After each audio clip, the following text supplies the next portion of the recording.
Hello friends, good morning. তো আমি সকাল 11:30টার মতো, 11:30 বাজে না, 11:30 তো একটু বেশিই বাজে, 11:40 হয়তো বাজে। কারণ ওর স্কুল তো অ্যাকচুয়ালি স্টার্ট হয় 11:30টার থেকে। আজকে অনেকটাই দেরি হয়ে গেছে জানো তো। 5 মিনিট বা 10 মিনিট দেরি হলে আন্টি ভীষণ পরিমাণে রেগে যায়। সেটাই আমাদের সাথে মানে হবে, যেটা ভয় পাচ্ছি। তো রীতিমতো তো দৌড়াচ্ছে পিছন পিছন, আমি হাঁপাচ্ছি, হাঁপাতে হাঁপাতে হাঁটছি। আমি তো দৌড়াতে পারছি না, যেহেতু ও বাচ্চা মানুষ, ও দৌড়াতে পারে, আমি তো দৌড়াতে পারি না। দেখতে পাচ্ছ, জলের বোতল ছাতা সব আমার হাতে। তো জোরে দৌড়ায় না, পড়ে যাবে। তো ফাইনালি ছেলেকে দিয়ে বাড়ি চলে এসেছি। সত্যি সত্যি শুধু বকা খেয়েছি, ও খেয়েছে বকা, আমিও খেয়েছি। তো যাই হোক, আজকে সকালবেলা রান্না করেছি সয়াবিন দিয়ে আলু দিয়ে, আর করেছি লাউ ছোকলা দিয়ে আলু দিয়ে পেঁয়াজ দিয়ে ভাজা, আর করেছি কুমড়ো, চাল কুমড়ো ছেচকি যেটা বলে। আর এদিকে মা কাটছে মাছ। আর দেখতে পাচ্ছ কালীবাবু কারণ মন প্রাণ দিয়ে মাছের পেটাপুটি খাচ্ছে। তো যাই হোক, মা মাছ কাটতে থাকো, আমি এদিকে মন্দির টন্দির মুছে নিই। এগুলো তো সকালবেলায় করা হয়নি, করা হয় না সাধারণত। তো হাজব্যান্ড খেয়ে দিয়ে বেরিয়ে যাওয়ার পরে এগুলো করি। তো ও কী বলতো, যখন বাড়ি থাকে না তখন ঝড়ের বেগে কাজ করি, কারণ ও বাড়ি আসার পর এত পরিমাণে দুষ্টুমি করে, কাজ মানে এগোবে কি রীতিমতো পিছিয়ে যায়। তো যাই হোক, মন্দিরটা মুছবো, ঠাকুরের বাসন টাসনগুলো মেজে নিচ্ছি। তো তারপরে আমার অনেক কাজ আছে। তারপরে মাছটা মা কেটে দেওয়ার পরে মাছটা আমি ভাজবো। আর মাকে বলেছে আজকে ওকে নিয়ে আসতে, মাছ স্নান টান করে আনতে যাবে। আজকে আর আমি আনতে যাবো না, আনতে আনতে ওর ঠাম্মিই যাবে, আমি যাব না। কারণ যাওয়ার সময় বলে গেছিলো যে ওর ঠাম্মি জানে আনতে যায়। তো যাই হোক, চলো কাজকর্ম সেরে নিই। চলো ভিডিওটা দেখতে থাকো আর আমার সাথে থাকো। তুমি বাড়ি চলে এসছো? হ্যাঁ ঋষিত, বাড়ি চলে এসছো? তাই? এদিকে তাকাও, দেখি দেখি তোমার কে আনতে গেছিল আজকে স্কুল থেকে?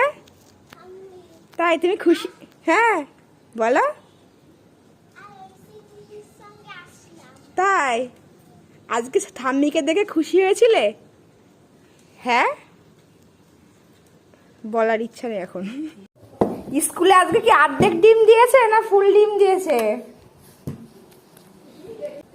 দেখি কোন, না ফুল ডিম দিয়েছে। আজকে ঋষিতে কি ডিম দিয়েছে? ফুল ডিম দিয়েছে। আজকে ঋষিতে স্কুলেতে দেরি হয়ে গেছিল, তাই তো? আজকে ঋষিতে স্কুলেতে দেরি হয়ে গেছিল, আমি তো ভাবলাম মনে হয় ফুল ডিম দেবে না। কালকে দেরি করে গেছিলাম বলে হাফ ডিম দিয়েছিল। তো 11:30টার মধ্যে স্কুলে যাওয়ার কথা, কিন্তু যেতে যেতে 11:40 হয়ে গেছে। তো ভাবলাম যে ওই জন্য আন্টি বকেছে যে তাড়াতাড়ি আসবে, 11:30টার মধ্যে স্কুল। তো যেতে যেতে 11:40 হয়ে গেছে। আমি ভাবলাম হয়তো, কারণ ডিম সিদ্ধ অলরেডি বসিয়ে দেয় 11:30টার মধ্যে, আমি ভাবলাম হয়তো হাফ ডিম দেবে না, ফুল ডিম দিয়েছে। তো চলো মাছগুলো ভেজে নিই, তারপরে কিছু জামা কাপড় কলে ভিজিয়ে এসি, সেইগুলো কাচবো, তারপরে হচ্ছে স্নান করব। তো প্রচণ্ড পরিমাণে গরম লাগছে, তো ভাবছি কখন স্নান করব। তো যাই হোক, কদিন ধরে এত পরিমাণে বৃষ্টি হচ্ছে, বৃষ্টি হলে হবে কি, তাও জানি গরম পড়ছে, তাই না বলো? তো দেখো জামা কাপড়গুলো কেচে অলরেডি নাড়তেও শুরু করে দিয়েছি, তারপর হচ্ছে স্নান করব। আর ছেলেকে স্নান টেনান করিয়ে ওকে খিচুড়িটা ডিমটা দিয়ে এসেছি খেতে, ও সেটাই খাচ্ছে। তো ও টিভি দেখতে দেখতে খেয়ে নেবে, কার্টুন দেখতে দেখতে খাচ্ছে অবশ্য। তো যাই হোক, মন প্রাণ দিয়েই খাবে, কারণ ওটা খিচুড়িটা খুব ভালো খায়। তো যাই হোক, বাচ্চাদের খিচুড়ি তো, ওই জন্য বাচ্চারা মনে ভীষণ ভালো খায়। তো ঝাল টাল কিছু দেয় না, ওই জন্য অত ভালো খায়, অবশ্য ঝালও খেতে পারে। তো যাই হোক, খিচুড়িটা মাঝে সাঝে আমি একটু খেয়ে দেখি, 1-2 চামচ বেশ ভালোই করে। তো যাই হোক, সন্ধ্যা হয়ে গেছে, সন্ধ্যাবেলায় বেরিয়ে পড়েছি একটু ঘুরতে ঘুরতে, ঠিক বলবো না, একটু কাজেও বেরিয়েছি। কারণ আমি যে কতদিন আইব্রু করি না, তার মানে নিজেরই মনে নেই, কত মাস হয়ে গেছে। তো একটু আইব্রু করব। ও তারপরে হচ্ছে একটা বিয়ের ইমিটেশন আছে, ওই জন্যই অ্যাকচুয়ালি আইব্রু করতে এসি, না হচ্ছে করাই হতো না। তো চলো এখানে আইব্রু করতে এসেছি, আইব্রু করে নিই। তো যাই হোক, যাওয়ার পরে তোমার সাথে ভিডিও শেয়ার করা হয়নি, আইব্রু করাও হয়ে গেছে, বেরিয়েও পড়েছি দেখো। তো দেখো বেরিয়ে দাঁড়িয়ে রয়েছি রাস্তায়। তো আমার হাজব্যান্ডের জন্য অপেক্ষা করছি, ওকে বললাম আসতে। পাশে একটা দেখছো মায়ের মন্দির রয়েছে, মায়ের মুখটা ভীষণই সুন্দর, ওখানে দাঁড়িয়ে একটু মাকে দর্শন করলাম।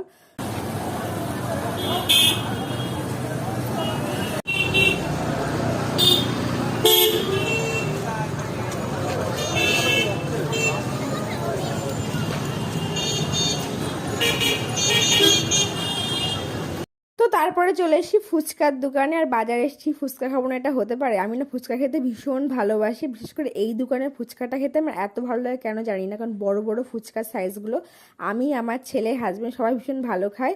তো তারপরে চলে এসেছি শপিং মলে। তো আমার হাজব্যান্ডের একটা গেঞ্জি কেনার ছিল, তো বলছিল গেঞ্জি কিনবে, কিন্তু যে গেঞ্জি চাইছিল তো সেই গেঞ্জিগুলো পাইনি। তো যাই হোক, তারপরে চলে আসলাম তোমার হচ্ছে ইসের কি বলে, যে সেল চলছিল গ্রসারি যেগুলো বলে গ্রসারি আইটেম, ওখানে চলে এসেছি ওইখানে। তারপর ওগুলোই দেখছি কি করবো, যেহেতু ওর গেঞ্জি পছন্দ হলো না, এখান থেকে বাই ওয়ান গেট ওয়ান ছিল, সেগুলোই দেখছি। মেন্স, উইমেন্স আর কিডস সেকশন থেকে আপনি আপনার পুরো পরিবারের জন্য শপিং করতে পারেন। শুধু আপনার প্রিয় জিনিসটা পছন্দ করুন আর পান buy one get one free offer. হ্যাঁ, আপনার পছন্দের স্টাইলের উপর আপনি পাবেন একটা কিনলে একটা ফ্রি। শুধু তাই নয়, 2000 টাকা কেনাকাটা করলে তো তারপরে চলে এসেছি গিফট নিতে, গিফটের দোকানে। তো এটাই পছন্দ করেছি ফাইনালি আমার হাজব্যান্ড আর আমি। এটা আমার ভীষণ পছন্দ হয়েছে, ঘড়ির সাথে রাধাকৃষ্ণ রয়েছে, তো কদম গাছ ওটা, আর নিচে গরুর নিচে ওপরে বসে রয়েছে রাধাকৃষ্ণ, ভীষণ পছন্দ হয়েছে। আর এই গিফটের দোকানে তো হচ্ছে কি সুন্দর সুন্দর টেডি রয়েছে, আমার তো এত পছন্দ টেডিগুলো দেখে মনে হচ্ছে নিয়ে নিই। কি রান্নাবাটি? তুমি কি মেয়ে রান্নাবাটি খেলবো? গাড়ি কিনে দেওয়া হচ্ছে না, বাধ্য হয়ে রান্নাবাটি। তো চলো আজকের মতো টাটা, তোমার সাথে খুব খুব ভালো থাকো আর সবসময় হাসি খুশি থেকো। চলো টাটা, গুড নাইট।